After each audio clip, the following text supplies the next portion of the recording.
फिर आप सबका स्वागत है हमारे इस कार्यक्रम में। और दोस्तों हमने बहुत प्रयास किया। देखिए, किसी में भी कोई किसी का जन्म कहीं भी हो, आज इनको दे दो, ये दे देंगे आगे।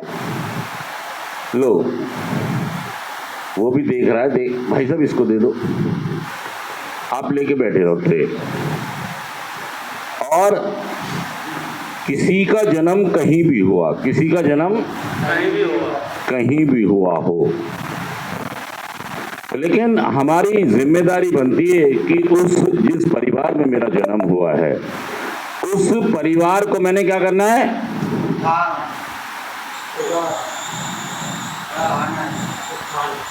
उसको ऊपर ले जाना है, तरक्कियों पर ले जाना है।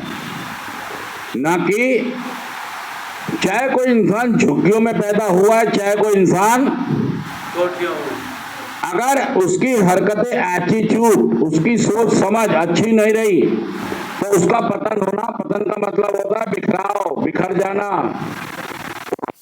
उजड़ जाना। क्या होता है? उजड़ गया।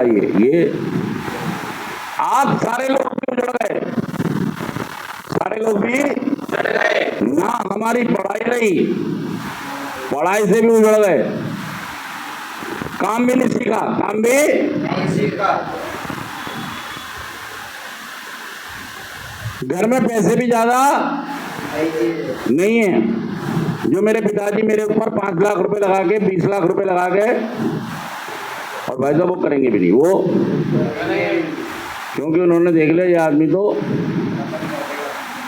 इसका पतन तो हो ही रहा है, हमें भी बिखेर देगा, हमें भी। अच्छा, सबसे बड़ी बात है, जो नशा करने वाले लोग होते हैं ये समझते ही है कि मैं बहुत समझदार हूँ, ब्रिलियंट हूँ। ये एक अलग मुद्दा है या नहीं है, ये एक अलग मुद्दा है, किसी और विषय दिन बात करेंगे इस विषय के ऊपर। अगर आप ब्रिलियंट होते, समझदार होते, तो आप उजड़ते क्यों, आप बिखरते क्यों? ना तो अपने मम्मी को खुश कर पाए, ना आप अपने पापा को खुश कर पाए, ना अपने बीवी बच्चों को खुश कर पाए, ना अपने धर्म को खुश कर पाए, ना आप अपने संविधान को खुश कर पाए, और ना ही तो आप अपने आप को खुश कर पाए। मतलब आपका जन्म कहीं भी हुआ है, मान लीजिए किसी का जन्म झुग्गी में हुआ है, तो वो झुग्गी को बढ़िया बना के अगर वहां तक भी रहता है तो ये समझ बस वो। लेकिन एक आदमी होता है झुग्गी से भी भाई साहब नीचे चला जाता है, कोई पहुंच जाता है, पटरियों पर। लोग भी नशा करते हैं, उन्हें कभी ना कभी पटरियों पर जरूर सोना पड़ता है, चाहे 1 दिन के लिए, चाहे 2 दिन के लिए।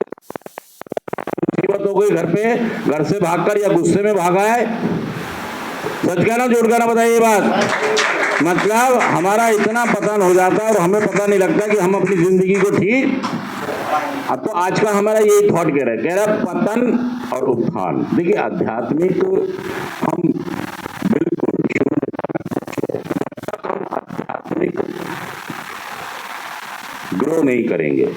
आध्यात्मिक ग्रो मतलब कि जब तक हम अपने आप से रिश्ते नहीं बनाएंगे, अपने परिवार से, समाज से या भगवान से, मतलब हम जब तक अपनी अंतरात्मा को नहीं, मतलब कि मैं एक ऐसा इंसान हूं जो किसी की मानने को तैयार, सुनने को तैयार। भाई साहब देखिए, जितने भी बच्चे होते हैं, जिसको भी स्कूल में ले जाया जाता है, तो कोई भी बच्चा ऐसा नहीं होता, आंख से आंख लगा दो, कोई भी बच्चा ऐसा नहीं होता है जिसको खींच के ना ले जाए, क्योंकि वो स्कूल जाना ही नहीं चाहता। छोटा बच्चा जब होता है तो मुझे कहाँ भेजेगा, पढ़ना ही नहीं चाहता। और जितने लोग नशा करते हैं, इनमें ज्यादातर 90% ऐसे लोग होते हैं जो 10th भी पास नहीं कर पाते हैं। मतलब 10वीं क्लास आते आते टाएं उत्थान की बजाय पतन शुरू हो जाता है। सच कह रहा मैं झूठ कह रहा हूं?